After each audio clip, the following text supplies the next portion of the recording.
प्रिय विद्यार्थियों, आज के वीडियो के माध्यम से हम लोग चर्चा करेंगे हिस्ट्री के बारे में और खास करके इतिहास जो होता है। केवल इतिहास की मैं बात कर रहा हूँ। एंशिएंट हिस्ट्री अलग सब्जेक्ट है और हिस्ट्री अलग सब्जेक्ट है। तो हिस्ट्री जिनका सब्जेक्ट है, बीए के फर्स्ट सेमेस्टर में एडमिशन लिया है आपने और हिस्ट्री सब्जेक्ट पढ़ रहे हैं, माइनर में मेजर में किसी में भी पढ़ रहे हैं, आपके लिए लेक्चर इंपॉर्टेंट होगा। चूंकि आज की वीडियो के माध्यम से हम चर्चा करेंगे टॉप 100 MCQs के बारे में। वैसे 100 से अधिक क्वेश्चन होंगे, ठीक है, और बहुत ही बारीकी के साथ मैं चीज़ों को समझाऊंगा। जब आप बीए के प्रथम सेमेस्टर में एडमिशन लेते हैं तो हिस्ट्री में आपको पढ़ना होता है प्राचीन और प्रारंभिक मध्यकालीन भारत, 1206 ईस्वी तक का इतिहास, यानी कि शुरुआत से लेकर के 1206 ईस्वी तक के इतिहास के बारे में पढ़ना पड़ता है। 1206 ईस्वी तक जो है बेसिकली आप देखते हैं कि प्राचीन भारत रहता है, उसके बाद में मध्यकालीन भारत शुरू हो जाता है। ठीक है, 1206 में चूंकि दिल्ली सल्तनत की स्थापना हो जाती है, तो दिल्ली सल्तनत के पहले तक हमको पढ़ना है। ठीक है, चलिए पहला क्वेश्चन आपकी स्क्रीन पर आ चुका है। पृथ्वीराज रासो के रचयिता कौन है? फटाफट से आप बताने का प्रयास करेंगे। पृथ्वीराज रासो के रचयिता कौन है? सभी लोग बताइएगा। पृथ्वीराज रासो के रचयिता हैं चंद्रबरदाई। ये पृथ्वीराज रासो जो रचयिता हैं चंद्रबरदाई, ये इनका नाम जो है ये भी पृथ्वीराज रासो के साथ, मतलब पृथ्वीराज चौहान जो पृथ्वीराज तृतीय के नाम से भी जानते हैं, चाहमान वंश के शासक थे, इनके साथ युद्ध में भी जाया करते थे और जो भी चीज़ें लिखते थे वो आंखों देखा हाल लिखते थे। ठीक है, आगे देखते हैं। अगला क्वेश्चन आ चुका है, परमार किस क्षेत्र में शासन किया करते थे? परमार बताएं, परमार किस क्षेत्र में शासन किया करते थे? तो परमार लोग जो थे वो मालवा के क्षेत्र में शासन किया करते थे। ऑप्शन नंबर इसका ए करेक्ट आंसर हो जाएगा। ये सब क्वेश्चंस आपकी परीक्षा में सीधे तौर पर आने वाले हैं। ठीक है, आप किसी भी यूनिवर्सिटी के किसी भी कॉलेज में पढ़ रहे हैं, आप दीनदयाल उपाध्याय गोरखपुर विश्वविद्यालय, वीर बहादुर सिंह पूर्वांचल, महात्मा गांधी काशी विद्यापीठ, जननायक चंद्रशेखर बलिया विश्वविद्यालय, एमजे पीआरयू बरेली लोहेलखंड विश्वविद्यालय, छत्रपति साहू जी महाराज कानपुर विश्वविद्यालय, मासा कुंभरी Saharanpur, Raja Mahendra Pratap Singh state university, MJ PRU Bareilly Rohilkhand विश्वविद्यालय, महाराजा सुहेलदेव आजमगढ़ विश्वविद्यालय, ठीक है, या बुंदेलखंड यूनिवर्सिटी झांसी, डॉक्टर भीमराव अम्बेडकर आगरा विश्वविद्यालय। वैसे जिसमें लिखित ऑब्जेक्टिव, मतलब ऑब्जेक्टिव हो चाहे लिखित हो, सभी के लिए इंपॉर्टेंट होगा। वीडियो सभी लोग देखिएगा। लेकिन ऑब्जेक्टिव में चूंकि क्या होता है कि जिनकी ऑब्जेक्टिव है उनके लिए तो एकदम से रामबाण है ये वीडियो, और जिनकी ऑब्जेक्टिव नहीं है उनके लिए भी बहुत ही महत्वपूर्ण होगा ये लेक्चर। ठीक है, ये बात आप ध्यान रखेंगे। चूंकि अगर परीक्षा आपकी माइनर है चाहे मेजर है, सभी के लिए लेक्चर पूर्ण रूप से समर्पित होगा, ये बात आप ध्यान रखेंगे। ओके, प्रश्न क्या है आपका? सत्याश्रय शासक है। सत्याश्रय शासक था कहाँ का? चालुक्य वंश का शासक था। ऑप्शन नंबर इसका करेक्ट आंसर हो जाएगा ए ऑप्शन इसका बिल्कुल राइट आंसर है। आगे बढ़िएगा, अगला क्वेश्चन आपकी स्क्रीन पर आ चुका है, फटाफट से आप देखने का प्रयास करेंगे। प्रश्न है सम्रांगड़ा सूत्रधार का लेखक कौन है? सम्रांगड़ा सूत्रधार का लेखक कौन है? फटाफट से आप बताने का प्रयास करेंगे। सम्रांगड़ा सूत्रधार के लेखक हैं भोज परमार। ऑप्शन नंबर इसका बी करेक्ट आंसर हो जाएगा। जिन बच्चों ने बी ऑप्शन लगा दिया उनका बिल्कुल राइट आंसर है। चले आगे देखते हैं। अगला क्वेश्चन आपके स्क्रीन पर आ चुका, फटाफट से आप देखेंगे। प्राचीन इतिहास में सर्वाधिक महत्वपूर्ण स्रोत किसे माना जाता है? प्राचीन इतिहास में सर्वाधिक महत्वपूर्ण स्रोत जो होता है जिससे इतिहास के बारे में अच्छी जानकारी मिलती है, तो प्राचीन इतिहास में सर्वाधिक महत्वपूर्ण स्रोत जो होता है वो पुरातात्विक स्रोत को मानते हैं। क्योंकि पुरातात्विक स्रोत जो होते हैं वो एग्जैक्ट जानकारी देते हैं। बाकी सारी चीज़ों में थोड़ा सा आगे पीछे हो सकता है, ऊंच नीच हो सकता है, लेकिन पुरातात्विक स्रोत आर्कियोलॉजिकल सोर्सेस होते हैं उनमें आपको थोड़ा बहुत ऊपर नीचे नहीं मिलता है, एग्जैक्ट जानकारी मिलती है। The Indian war of independence of the 1857 नमक पुस्तक के लेखक कौन है? इस पुस्तक को लिखा है बी.डी. सावरकर ने। ऑप्शन नंबर इसका ए करेक्ट आंसर हो जाएगा। अगला क्वेश्चन से हिंदू पॉलिटी प्रसिद्ध लेखक कौन है? हिंदू पॉलिटी पुस्तक के लेखक कौन है? हिंदू पॉलिटी पुस्तक को लिखा के.पी. जायसवाल ने। ऑप्शन नंबर इसका डी करेक्ट आंसर हो जाएगा। ये सब क्वेश्चंस परीक्षा में सीधे तौर पर आएंगे। अगला प्रश्न, हेरोडोटस इतिहास का पिता कहा जाता है हेरोडोटस को। हेरोडोटस जिसे इतिहास का पिता माना जाता है उसकी पुस्तक का क्या नाम है? उसकी पुस्तक का नाम है हिस्टोरिका। ठीक है, ये बात आप ध्यान रखेंगे। ऑप्शन नंबर इसका ए करेक्ट आंसर होगा। नेचुरल हिस्ट्री प्लिनी की पुस्तक का नाम है। अगला क्वेश्चन आ चुका, माइक्रोलिथिक औजार संबंधित है। माइक्रोलिथिक औजार जो है मध्य पाषाण काल से संबंधित है। ऑप्शन नंबर इसका डी करेक्ट आंसर होगा। अगला क्वेश्चन आप देखेंगे, किसने कहा था कि 1857 का विद्रोह ना तो पहला, ना ही राष्ट्रीय और ना ही स्वतंत्रता संग्राम था? किसने कहा था? ये आरसी मजूमदार ने कहा था। रमेश चंद्र मजूमदार इतिहासकार है, उन्होंने कहा था। ए ऑप्शन करेक्ट आंसर होगा। अगला क्वेश्चन है, निम्नलिखित में से किस स्रोत के अनुसार, निम्नलिखित में से किस स्रोत में उल्लिखित है कि प्राचीन भारत में दास्ता नहीं थी? प्राचीन भारत में दास्ता नहीं थी, ये मेगास्थनीज की एक पुस्तक है इंडिका, उसमें लिखी गई है। मेगास्थनीज की इंडिका में इस बात का उल्लेख मिलता है। अगला क्वेश्चन है, निम्नलिखित में से किस ग्रंथ की भाषा संस्कृत है? निम्नलिखित में से किस ग्रंथ की भाषा संस्कृत है? तो मिलिंद पहो की भाषा संस्कृत है, बाकी पाली प्राकृत के ग्रंथ हैं। अगला क्वेश्चन आपकी स्क्रीन पर आ चुका, किस अभिलेख में सती प्रथा की घटना का उल्लेख है? तो सती प्रथा की घटना का उल्लेख जो मिलता है वो एरण अभिलेख में मिलता है। किसमें बेटा? एरण अभिलेख में मिलता है सती प्रथा की घटना का उल्लेख। ठीक है, ये बात ध्यान रखेंगे। सार्थवाह किसे कहते हैं? सार्थवाह जो है व्यापारियों के काफिले को सार्थवाह के नाम से जानते थे, ये बात भी आप ध्यान रखिएगा। अगला क्वेश्चन आपकी स्क्रीन पर आ चुका है, फटाफट से आप देखेंगे। वैदिक संस्कृति को किस कालक्रम सीमा क्षेत्र में रखा जाता है? वैदिक संस्कृति को ऐतिहासिक काल की सीमा में रखा जाता है, ए ऑप्शन करेक्ट आंसर हो जाएगा। अगला क्वेश्चन आ चुका, भारत में सबसे प्राचीन अभिलेख किसके हैं? भारत में सबसे प्राचीन अभिलेख होते हैं किसके? अशोक के अभिलेख सबसे प्राचीन है इनमें से। अगला क्वेश्चन आप देखेंगे, निजी अभिलेखों की संख्या किस भाषा में अधिक है? निजी अभिलेखों की संख्या संस्कृत भाषा में आपको अधिक मिलेगी, ऑप्शन नंबर इसका सी करेक्ट आंसर हो जाएगा। अगला क्वेश्चन है, हिंद यमन शासकों के इतिहास की जानकारी मिलती है। सिक्कों से प्राप्त होती है हिंद यमन शासकों के इतिहास के बारे में जानकारी। अगला क्वेश्चन है, चित्रित धूसर मृदभांड संस्कृति किस काल से संबंधित है? तो चित्रित धूसर मृदभांड माने होते हैं मिट्टी का बर्तन, जो धूसर मिट्टी का बर्तन है, चित्र बने हुए हैं जिन पर, वो संस्कृति आपको उत्तर वैदिक काल में दिखेगी, ऑप्शन नंबर इसका बी करेक्ट आंसर होगा। सबसे प्राचीन स्मृति ग्रंथ कौन सी है? सबसे प्राचीन स्मृति ग्रंथ है आपका मनुस्मृति, ऑप्शन नंबर इसका सी करेक्ट आंसर होगा। अगला क्वेश्चन है, तहकीके हिंद किसकी रचना है? तहकीके हिंद अल बरूनी की रचना है, सी ऑप्शन इसका राइट आंसर होगा। मिलिंद पहो किस भाषा की रचित ग्रंथ है? मिलिंद पहो पाली भाषा में लिखा गया ग्रंथ है, option number D correct answer होगा। कश्मीर का पिता किसमें कहा जाता है? कश्मीर का इतिहास किसमें रचित है?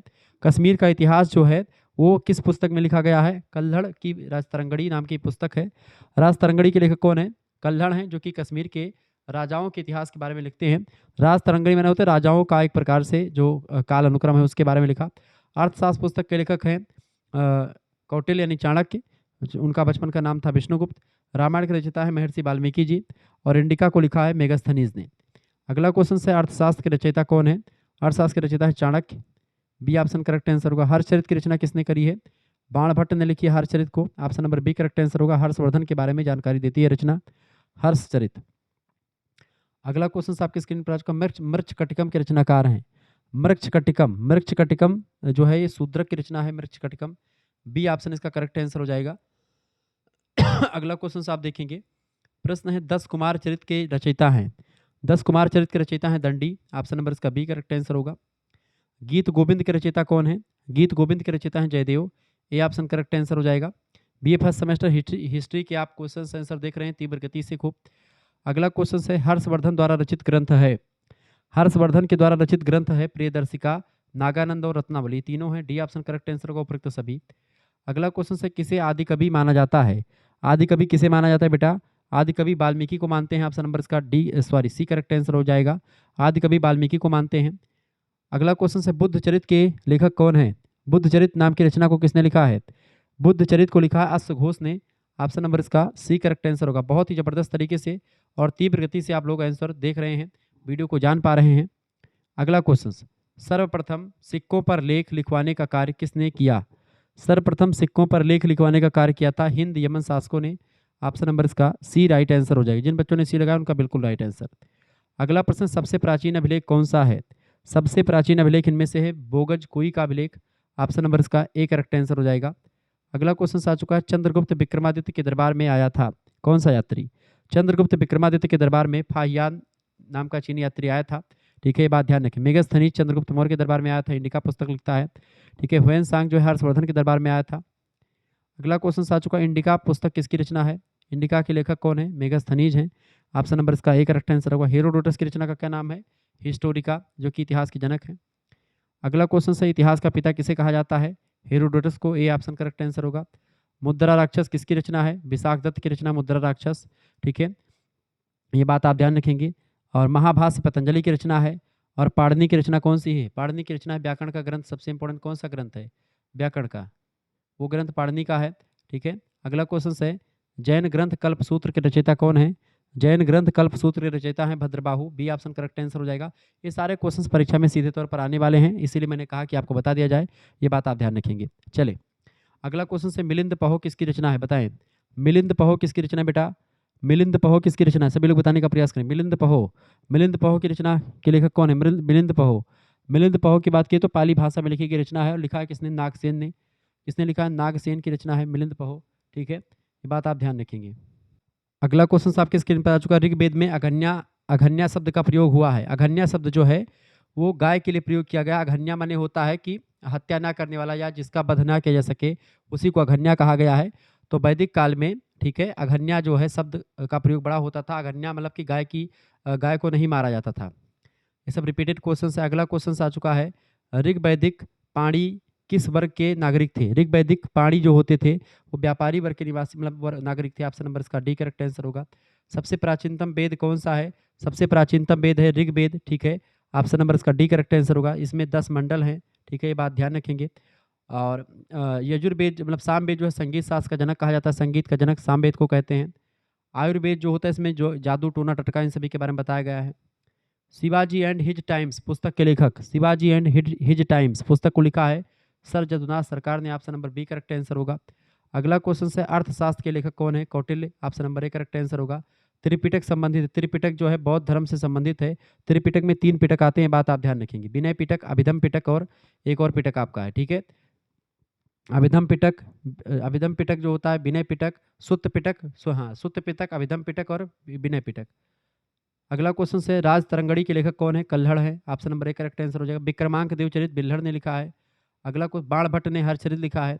अगला क्वेश्चन आ चुका है मुद्रा राक्षस का लेखक कौन है? मुद्रा राक्षस विशाख दत्त की रचना है। डी ऑप्शन करेक्ट आंसर होगा। रामायण के लेखक कौन है? महर्षि Valmiki ji. B option correct answer होगा। राज तरंगड़ी की रचना कब हुई थी? राज तरंगड़ी की रचना हुई थी बेटा 12वीं शताब्दी में। सी ऑप्शन करेक्ट आंसर हो जाएगा। वेदांग की संख्या कितनी है? वेदांगों की संख्या 6 है। ऑप्शन नंबर इसका बी करेक्ट आंसर हो जाएगा। ज्योतिष, निरुक्त, व्याकरण, कल्प, ठीक है, शिक्षा, यही सब हैं। अगला क्वेश्चन है प्रतिहार वंश का प्रथम शासक कौन था? प्रतिहार वंश का प्रथम शासक था नागभट्ट प्रथम। ऑप्शन नंबर इसका बी करेक्ट आंसर हो जाएगा। अगला क्वेश्चन आपके स्क्रीन पर आ चुका है। अजातशत्रु का अन्य नाम क्या था? अजातशत्रु का अन्य नाम था कुणिक। ऑप्शन नंबर इसका बी करेक्ट आंसर होगा। अगला क्वेश्चन देखेंगे प्रसेनजीत की बहन महाकौशला का विवाह किसके साथ हुआ था? प्रसेनजीत की बहन महाकौशला का विवाह बिंबिसार के साथ हुआ था। किसके साथ? बिंबिसार के साथ हुआ था। बी ऑप्शन करेक्ट आंसर होगा। प्रसेनजीत की पुत्री वाजिरा का विवाह किसके साथ हुआ था? तो बहन का विवाह महाकौशला जी उनका नाम था, उनका विवाह बिंबिसार के साथ हुआ था।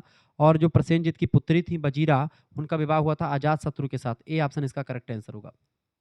आगे देखेंगे प्रसेनजीत की पुत्री वजीरा का विवाह किसके साथ हुआ था? तो अजातशत्रु के साथ। ए ऑप्शन राइट आंसर हो जाएगा। नेक्स्ट क्वेश्चन से अजातशत्रु का प्रसिद्ध मंत्री कौन था? अजातशत्रु का प्रसिद्ध मंत्री था वत्सकर, वत्सकार। ऑप्शन नंबर इसका ए करेक्ट आंसर होगा।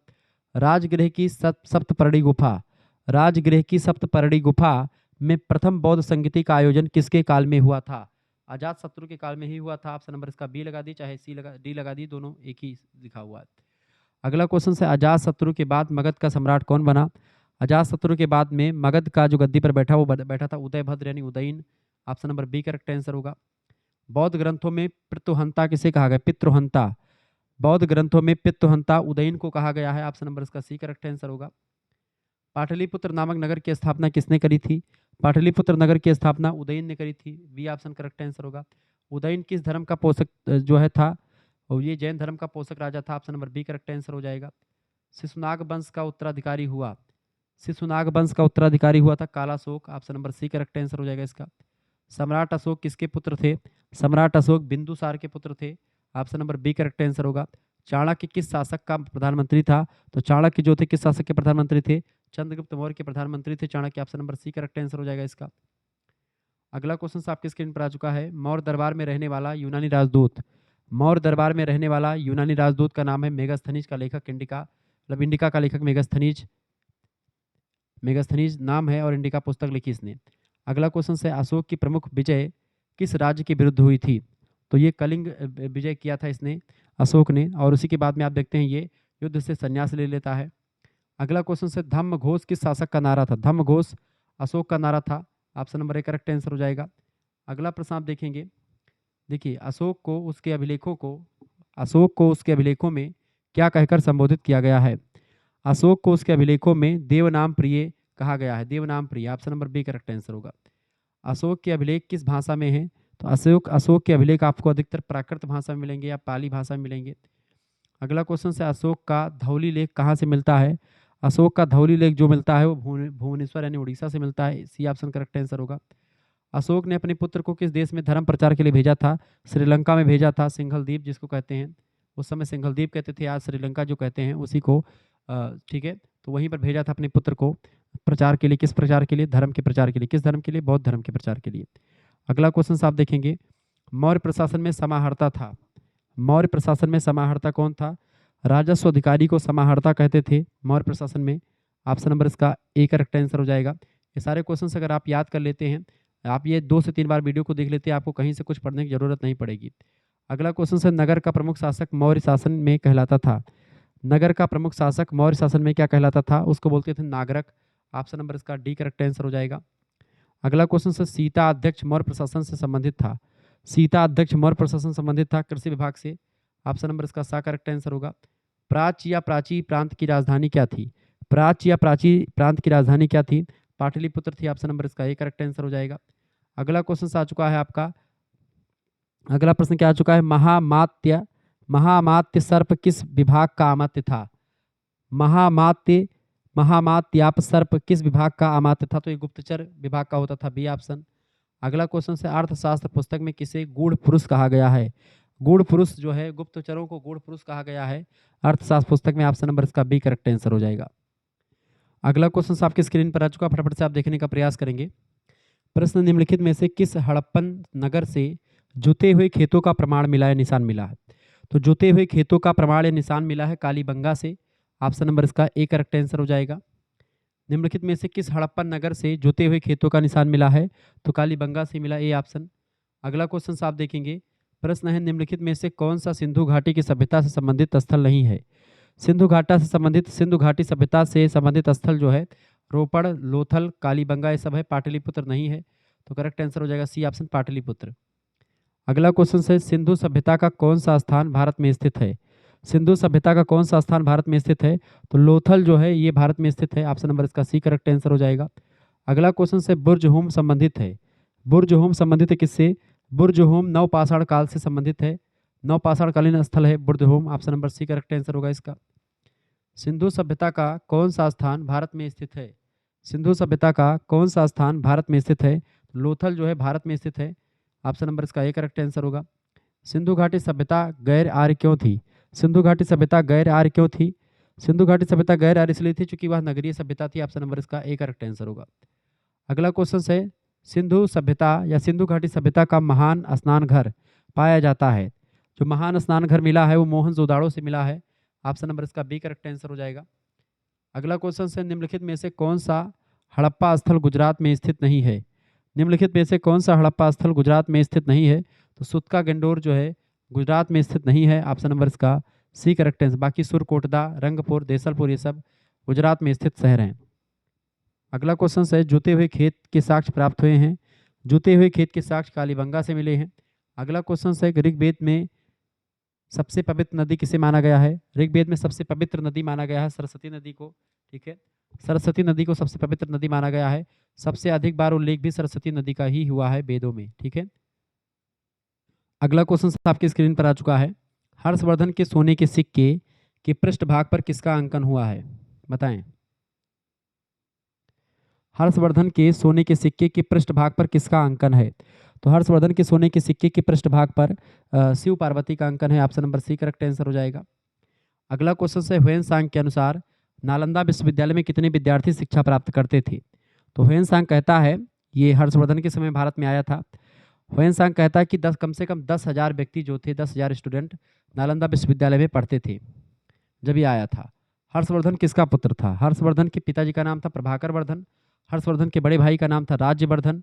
ठीक है, ये बात आप ध्यान रखें। इनकी बहन का नाम था राजश्री हर्षवर्धन के। अगला प्रश्न है, हर्षवर्धन लेखक थे। हर्षवर्धन जो थे ये नागानंद के लेखक हैं। ऑप्शन नंबर इसका सी करेक्ट आंसर हो जाएगा। अगला क्वेश्चन है, हर्षवर्धन गद्दी पर कब बैठे? हर्षवर्धन राजगद्दी पर बैठे थे 606 ईस्वी में। ऑप्शन नंबर इसका बी करेक्ट आंसर हो जाएगा। जिन बच्चों ने बी लगा दिया, 606 ईस्वी करेक्ट आंसर है। अगला क्वेश्चन आप देखेंगे, हर्ष के साम्राज्य की राजधानी थी।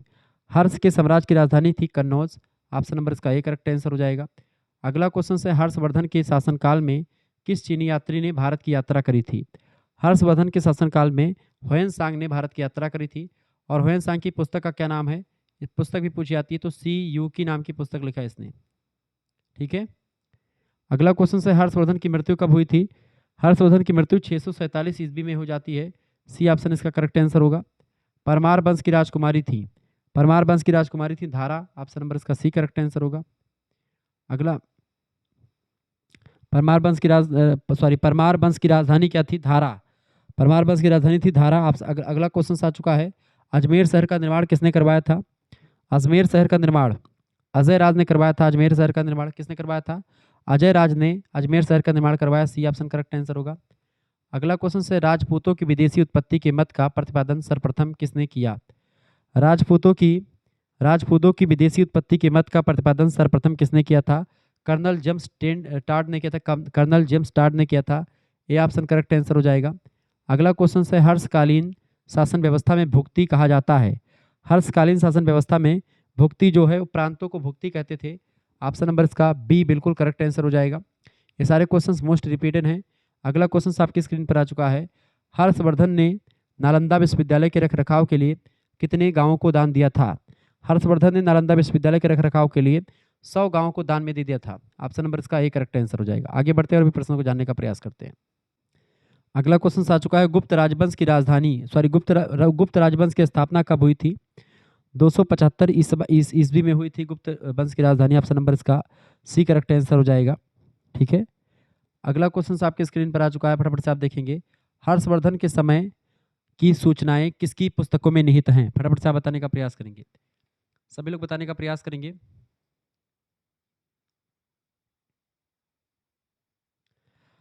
गुप्त राजवंश की स्थापना कब हुई और संस्थापक कौन था, ये भी बताएं। संस्थापक भी बता दीजिए। तो गुप्त राजवंश की स्थापना कब हुई थी, बताएं। बिल्कुल 275 ईस्वी इज राइट आंसर। ठीक है, वैसे श्रीगुप्त ने इसकी स्थापना करी थी। ठीक है, ये बात ध्यान, 320 ईस्वी के आसपास बहुत सारे लोग बताते हैं। ठीक है, लेकिन यहाँ पर जो है ऑप्शन में है नहीं, तो वही करेक्ट आंसर हो जाएगा। अगला प्रश्न, हर्षवर्धन के समय की सूचनाएं किसकी पुस्तकों में निहित हैं? तो पुस्तक है आपकी कल्हड़ की राज तरंगड़ी। ठीक है, बिल्कुल करेक्ट आंसर हो जाएगा बी ऑप्शन। हर्षचरित नामक पुस्तक के लेखक कौन है? बाणभट्ट ने लिखा इस पुस्तक को। B option. हर्ष के साम्राज्य की राजधानी क्या थी? हर्षवर्धन के साम्राज्य की राजधानी क्या थी? हर्षवर्धन के साम्राज्य की राजधानी बताएं। हर्षवर्धन के साम्राज्य की राजधानी थी कन्नौज। ए ऑप्शन करेक्ट आंसर होगा। अगला क्वेश्चन से, सम्राट हर्ष ने अपनी राजधानी थानेश्वर से कहाँ स्थानांतरित करी थी? थानेश्वर से कन्नौज स्थानांतरित करी थी किसने? कन्नौज जो है ये हर्षवर्धन ने। सम्राट हर्षवर्धन ने 2 महान धार्मिक सम्मेलनों का आयोजन किया था। सम्राट हर्षवर्धन ने 2 महान धार्मिक सम्मेलनों का आयोजन किया था, एक कन्नौज में और एक प्रयागराज में। ऑप्शन नंबर इसका ए करेक्ट आंसर होगा। अगला क्वेश्चन आ चुका, नालंदा नदी पर सम्राट हर्ष के दक्षिणावर्ती आगमन को रोका, बताएं। नालंदा नदी पर सम्राट हर्ष के दक्षिणावर्ती आगमन को किसने रोका था? विक्रमादित्य फर्स्ट ने। ऑप्शन नंबर इसका करेक्ट आंसर क्या हो जाएगा? ए सी ऑप्शन। अगला क्वेश्चन आ चुका है, चालुक्य शासक पुलकेशिन द्वितीय की हर्ष पर विजय का वर्ष था। देखिए, पुलकेशिन द्वितीय से हर्षवर्धन हार गया था। ठीक है, 634 ईस्वी में। Option number D correct answer होगा। ह्वेन किसके शासनकाल में भारत में आया था? तो हर्षवर्धन के। अगला क्वेश्चन आ चुका, ह्वेन की भारत में यात्रा के समय सूती कपड़ों के उत्पादन के लिए सबसे प्रसिद्ध नगर कौन सा था? मथुरा था। ऑप्शन नंबर इसका बी करेक्ट आंसर हो जाएगा। अगला क्वेश्चन आप देखेंगे, प्रश्न, चीनी यात्री ह्वेन ने किस विश्वविद्यालय में अध्ययन किया था? नालंदा विश्वविद्यालय में अध्ययन किया था। डी ऑप्शन करेक्ट आंसर हो जाएगा। अगला क्वेश्चन आप देखेंगे, राजपूत वंश के किस राजा ने एक मस्जिद के पुनर्निर्माण के लिए दान दिया था? राजपूत वंश के किस राजा ने एक मस्जिद के पुनर्निर्माण के लिए दान दिया था? तो जय सिंह सिद्धराज ने दान दिया था। ऑप्शन नंबर इसका डी करेक्ट आंसर होगा। अगला क्वेश्चन से, सोमनाथ मंदिर पर महमूद गजनबी के आक्रमण के समय चालुक्य यानी सोलंकी वंश का गुजरात में शासन था, तो उसमें कौन शासन कर रहा था? तो जय सिंह सिद्धराज शासन कर रहे थे। इसका डी ऑप्शन बिल्कुल राइट आंसर हो जाएगा। अगला क्वेश्चन से, चाहमानों ने दिल्लिक्का यानी दिल्ली किससे छीनी थी? दिल्लिक्का किससे छीनी थी या दिल्ली जिसको कहते थे? तोमरों से। तो चाहमानों ने तोमरों से दिल्ली को छीना था। ऑप्शन नंबर इसका सी करेक्ट आंसर हो जाएगा। किसने सांभर से अजमेर अपनी राजधानी को बनाया था? सांभर से अजमेर राजधानी अजय राज ने बनाया था। ए ऑप्शन करेक्ट आंसर होगा। किस वंश की सीमाएं सपदलाच किस वंश की सीमाएं सफदलाक्ष नाम से जानी जाती हैं? तो किस वंश की सीमाएं जानी जाती है इस नाम से? चाहमान वंश की। Option number B correct answer होगा। चाहमान वंश के ही शासक हैं पृथ्वीराज चौहान। भारत में सामंतवादी व्यवस्था की नींव कब पड़ी? भारत में सामंतवादी व्यवस्था की नींव सातवाहन काल से पड़ी। ऑप्शन नंबर इसका सी करेक्ट आंसर होगा। परीक्षा में प्रश्न पूछे गए हैं सब। अगला क्वेश्चन है, सामंत शब्द का सर्वाधिक या सर्वप्रथम प्रयोग किसने किया? सामंत शब्द का सर्वप्रथम प्रयोग किया था कौटिल्य ने। Option number B correct answer होगा। सामंतवाद का चरमोत्कर्ष काल, सामंतवाद का चरमोत्कर्ष काल था राजपूत काल। Option number D correct answer हो जाएगा। ब्राह्मणों को कर मुक्ति ब्राह्मणों को कर मुक्त भूमि अनुदान देने की प्रथा कब शुरू की गई थी? ब्राह्मणों को कर मुक्त भूमि अनुदान देने की प्रथा शुरू की गई थी सातवाहन काल में। ऑप्शन नंबर इसका सी करेक्ट आंसर हो जाएगा। अगला प्रश्न आप देखेंगे, किस अभिलेख में सर्वप्रथम सामंत शब्द का उल्लेख मिलता है? किस अभिलेख में सर्वप्रथम सामंत शब्द का उल्लेख मिलता है? तो गुणेधर अभिलेख में, गुणेधर अभिलेख में मिलता है। ऑप्शन नंबर इसका बी करेक्ट आंसर होगा। हिंदू धर्म में संस्कारों की संख्या कितनी है? तो 16 संस्कार हिंदू धर्म में। ऑप्शन नंबर इसका बी करेक्ट आंसर हो जाएगा। अगला क्वेश्चन आप देखेंगे, किताब उल हिंद निम्नलिखित में से किसकी रचना है? किताब उल हिंद पुस्तक को लिखा किसने? अल बरूनी ने। ऑप्शन नंबर इसका सी करेक्ट आंसर हो जाएगा। आगे बढ़िएगा, अगला क्वेश्चन प्रश्न है, निम्नलिखित में से किसे जो है बुतकिसन कहा जाता है? बुतकिसन, बुतकिसन कहा जाता है महमूद गजनबी को। बी ऑप्शन करेक्ट आंसर होगा। चीनी यात्री हुएन सांग ने किस शासक के शासनकाल में भारत में आया था? तो यह आया था हर्षवर्धन के समय में। बी ऑप्शन करेक्ट, आपका डी ऑप्शन करेक्ट आंसर होगा। महमूद गजनबी की गुजरात के सोमनाथ मंदिर में आक्रमण के समय वहां का शासक कौन था? तो वहां का शासक कौन था उस समय? भीम फर्स्ट। ऑप्शन नंबर इसका ए करेक्ट आंसर होगा। अगला क्वेश्चन से, मोहम्मद बिन कासिम द्वारा सिंध की विजय कब हुई थी? 712 ईस्वी में। ऑप्शन नंबर इसका ए करेक्ट आंसर होगा। उस समय दाहिर नाम का शासक शासन कर रहा था सिंध पर। भारत पर पुनः सर्वप्रथम मुस्लिम आक्रमणकारी थे? बताएं, भारत पर सर्वप्रथम मुस्लिम आक्रमणकारी थे गजनी। ऑप्शन नंबर इसका ए करेक्ट आंसर हो जाएगा। वह युद्ध कौन सा है जिसमें भारत में मुस्लिम शक्ति की स्थापना हुई? वह युद्ध कौन सा था? तो तराइन का द्वितीय युद्ध था जिसमें मुस्लिम सत्ता जो है भारत की स्थापना हो जाती है, मुस्लिम सत्ता की। तराइन का द्वितीय युद्ध होता 1192 ईस्वी में पृथ्वीराज चौहान और मोहम्मद गौरी के बीच में। इससे पहले एक साल पहले 1191 में मोहम्मद गौरी को बुरी तरीके से तराइन के प्रथम युद्ध में पराजित किया था। किसने पराजित किया था? किसने पराजित किया था बेटा? किसने पराजित किया था? तो पराजित किया था किसने? पराजित किया था किसने? पृथ्वीराज चौहान जी ने। और 1192 में पृथ्वीराज चौहान जी का देहांत हो जाता, मतलब कि इनका जो है वीरगति को प्राप्त हो जाती है, इसलिए जो है यहाँ से मुस्लिम सत्ता जो है हावी हो जाती है। अगला क्वेश्चन से, मोहम्मद गौरी को सर्वप्रथम किसने पराजित किया था? मोहम्मद गौरी को भीम सेकंड ने सबसे पहले पराजित किया था। बी ऑप्शन करेक्ट आंसर हो जाएगा। मोहम्मद गौरी ने जयचंद को किस युद्ध में पराजित किया था? तो चंदावर का जो है युद्ध हुआ था 1194 में। उसी चंदावर के युद्ध में जयचंद को मोहम्मद गौरी ने पराजित किया था। ये बात आप ध्यान रखेंगे। आगे देखते हैं, अगला क्वेश्चन आ चुका है। प्रश्न क्या है आपका? अरब आक्रमण के समय सिंध का शासक कौन था? राजा दाहिर। ऑप्शन नंबर इसका बी करेक्ट आंसर हो जाएगा। ये सब क्वेश्चन परीक्षा में आएंगे, ये बात आप ध्यान रखेंगे। अगला क्वेश्चन से, मोहम्मद बिन कासिम ने भारत पर आक्रमण कब किया? मोहम्मद बिन कासिम ने भारत पर आक्रमण किया था 712 ईस्वी में। उसी समय शासन कर रहा था वहां पर राजा दाहिर। अगला क्वेश्चन से, इस्लाम के 4 प्रमुख खलीफा, तो एक का नाम था अबू बकर, एक का नाम था उमर, उस्मान, अली। करेक्ट आंसर ये ऑप्शन हो जाएगा। अगला क्वेश्चन है, गजनवी वंश की स्थापना किसने करी थी? गजनवी वंश की स्थापना सुबुक्तगीन ने करी थी। किसने करी थी? सुबुक्तगीन ने गजनवी वंश की स्थापना करी थी। बी ऑप्शन करेक्ट आंसर होगा। अगला क्वेश्चन है, तराइन का युद्ध किसके मध्य हुआ था? तराइन का जो युद्ध हुआ था वो पृथ्वीराज चौहान और मोहम्मद गौरी के बीच में हुआ था। पहले युद्ध में मोहम्मद गौरी हार जाता है, बहुत बुरी तरीके से पराजित होता है, भागता है युद्ध से छोड़ करके, तब जाकर के जीवन बचता है। द्वितीय युद्ध में पृथ्वीराज चौहान जी की हार होती है। लेकिन हाँ, वो कभी एक प्रकार से हारने का उल्लेख उतना ज़्यादा जबरदस्त तरीके से मिलता नहीं, लेकिन हाँ अलग अलग किताबें अलग अलग बताती हैं, लेकिन हाँ पराजित हुए थे पृथ्वीराज चौहान। अगला क्वेश्चन है, अरबों के सिंध विजय का विस्तृत उल्लेख किस ग्रंथ में मिलता है? बताएं, अरबों के सिंध विजय का विस्तृत उल्लेख, अरबों के सिंध विजय का विस्तृत उल्लेख जो चचनामा नाम की एक पुस्तक है, ग्रंथ है, उसी में मिलता है। अगला क्वेश्चन आ चुका, मोहम्मद गौरी के पश्चात उसके भारत विजित प्रदेशों का शासन किसने संभाला? तो उसको कुतुबुद्दीन ऐबक, जो इसका गुलाम था मोहम्मद गौरी का, उसने संभाला था। और कुतुबुद्दीन ऐबक का गुलाम का नाम था इल्तुतमिश। बाद में चल करके आप देखते हैं इल्तुतमिश शासन को संभालेगा। 1206 ईस्वी में कुतुबुद्दीन ऐबक ने स्थापना कर दी दिल्ली सल्तनत की। ये बात ध्यान रखेंगे। अगला प्रश्न, भारत में अरबों ने सर्वप्रथम किस प्रदेश पर आक्रमण किया था? तो अरबों ने सिंध पर आक्रमण किया था सबसे पहले। डी ऑप्शन इसका राइट आंसर हो जाएगा। दिल्ली का वह सुल्तान जिसे लाख बख्श के नाम से जानते हैं, तो कुतुबुद्दीन ऐबक को लाख बख्श के नाम से जानते हैं। इसका घा ऑप्शन करेक्ट आंसर हो जाएगा। अगला क्वेश्चन से गुलाम वंश का प्रथम संवैधानिक शासक कौन था? गुलाम वंश का प्रथम संवैधानिक शासक अगर देखें तो इल्तुतमिश था, जो कि किसका गुलाम था और दामाद भी था कुतुबुद्दीन ऐबक का। अगला क्वेश्चन आ चुका है, प्रश्न आ चुका है, पारुश्रवी नदी का प्राचीन नाम। पारुश्रवी नदी का प्राचीन नाम है राबी नदी। राबी नदी को ही पारुश्रवी नदी कहा जाता है, ये बात आप ध्यान रखेंगे। अगला क्वेश्चन आप देखेंगे, प्रश्न आ चुका, अकबर के शासनकाल से संबंध प्रसिद्ध व्यक्ति हरिवंश मुकुंद तथा दासवंत क्या थे? तो हरिवंश मुकुंद और दासवंत एक चित्रकार थे अकबर के शासनकाल के। ऑप्शन नंबर इसका बी करेक्ट आंसर होगा, एक चित्रकार थे। चंद्रगुप्त द्वितीय को किस उपाधि से जाना जाता है?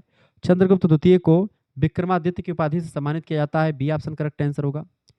समुद्रगुप्त किस वंश का शासक था? समुद्रगुप्त जो था गुप्त वंश का शासक था।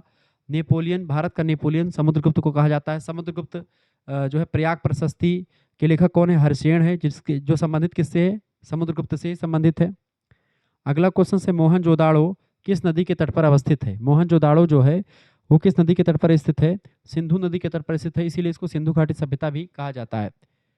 अगला क्वेश्चन आप देखेंगे, निम्नलिखित में से कौन सा एक प्राचीन महाजनपद यमुना नदी के तट पर स्थित था? निम्नलिखित में से कौन सा एक प्राचीन महाजनपद यमुना नदी के तट पर स्थित था? तो वत्स नाम का महाजनपद यमुना नदी के तट पर स्थित था, यह बात आप ध्यान रखेंगे। आगे देखते हैं, अगला क्वेश्चन आ चुका, कालीबंगा किस नदी के तट पर अवस्थित है? तो कालीबंगा की अगर बात करें तो कालीबंगा जो है वो घग्घर नदी के पर स्थित है। ऑप्शन नंबर इसका सी करेक्ट आंसर हो जाएगा। अगला क्वेश्चन आप देखेंगे, अशोक की प्रमुख विजय किस राज्य के विरुद्ध थी?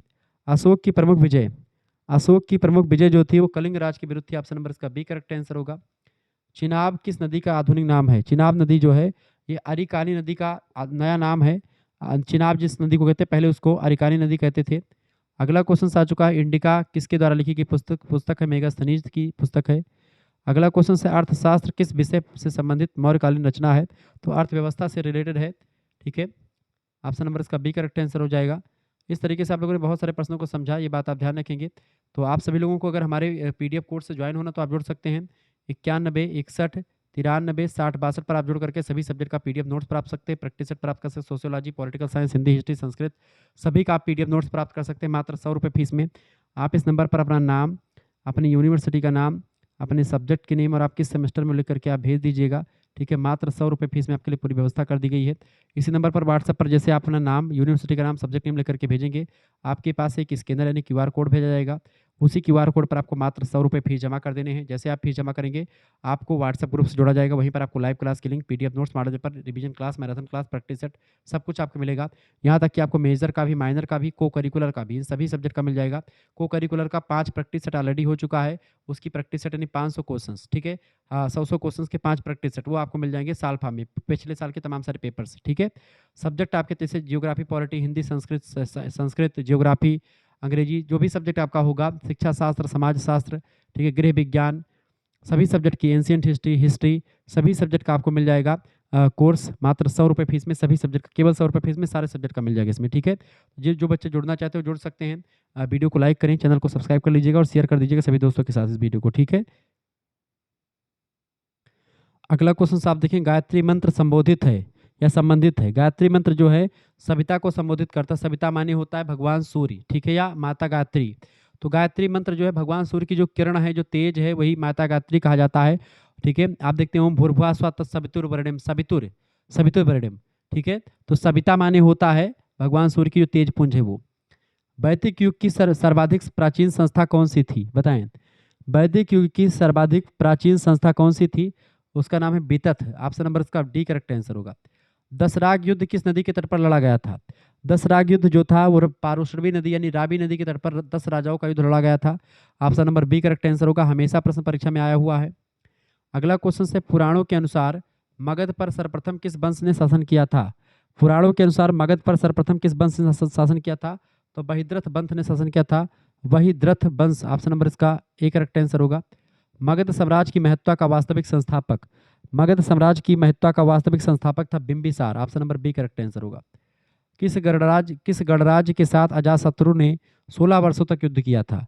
किस गणराज्य के साथ अजातशत्रु ने 16 वर्ष तक युद्ध किया था? तो वैशाली के लिच्छवियों के साथ, वैशाली के लिच्छवियों के साथ अजातशत्रु ने 16 वर्षों तक युद्ध किया था। अगला क्वेश्चन से, किसने युद्ध भूमि में महाशिला कंटक का प्रयोग किया था? महाशिला कंटक का प्रयोग किया था किसने? अजातशत्रु ने महाशिला कंटक का प्रयोग किया था युद्ध क्षेत्र में? ए ऑप्शन करेक्ट आंसर होगा। हर्यक वंश से संबंधित शासक है, हर्यक वंश से संबंधित शासक हैं अजातशत्रु, बिंबिसार, उदयन। ये सब शासक हर्यक वंश से ही संबंधित हैं। ऑप्शन नंबर इसका डी करेक्ट आंसर हो जाएगा। आगे बढ़िएगा, अगला क्वेश्चन आ चुका है। जैन साहित्य में बिंबिसार को कहा गया है, जैन साहित्य में बिंबिसार को श्रेणिक कहा गया, बी ऑप्शन करेक्ट आंसर हो जाएगा। लिच्छवी गणराज्य के शासक चेटक की पुत्री चेलना या छलना का विवाह किसके साथ हुआ था? इसका विवाह किसके साथ हुआ था? बिंबिसार के साथ हुआ था। डी ऑप्शन करेक्ट आंसर होगा। प्रसिद्ध वैद्य जीवक किसके दरबार में रहते थे? प्रसिद्ध वैद्य जीवक जो थे बिंबिसार के दरबार में रहते थे। अच्छा ये बताएं कि जो है लिच्छवी दौहित्र किसको कहते हैं? तो समुद्रगुप्त को लिच्छवी दौहित्र कहते हैं, क्योंकि दौहित्र मानता पुत्री का पुत्र, ठीक है। तो लिच्छवियों की पुत्री का पुत्र था ये, ठीक है, चंद्रगुप्त प्रथम के लड़के थे। अगला प्रश्न आ चुका है, उन्हीं की जो है कुमार देवी उनकी माता का नाम था, वो लिच्छवियों की जो है पुत्री थी, उनके पुत्र हैं, इसलिए इनको कहा गया लिच्छवी दौहित्र। दौहित्र माने पुत्री का पुत्र। राजगृह नामक नवीन नगर की स्थापना किसने करी थी? तो बिंबिसार ने करी थी, ये बात आप ध्यान रखें। ऑप्शन नंबर इसका बी करेक्ट आंसर हो जाएगा। इस तरीके से आप लोगों ने बहुत सारे प्रश्नों को समझ लिया। मिलते हैं फिर नेक्स्ट वीडियो में, तब तक के लिए जय हिंद जय भारत। आप सभी का बहुत बहुत धन्यवाद। हमारे साथ जुड़ने के लिए इसी प्रकार से अपना प्यार हमेशा बनाए रखेंगे। वीडियो को लाइक कर दीजिएगा, चैनल पर अगर नए हैं तो प्लीज़ चैनल को सब्सक्राइब कर दीजिएगा। बहुत बहुत धन्यवाद, बहुत बहुत धन्यवाद। प्लीज़ वीडियो को लाइक करें, चैनल को सब्सक्राइब करें।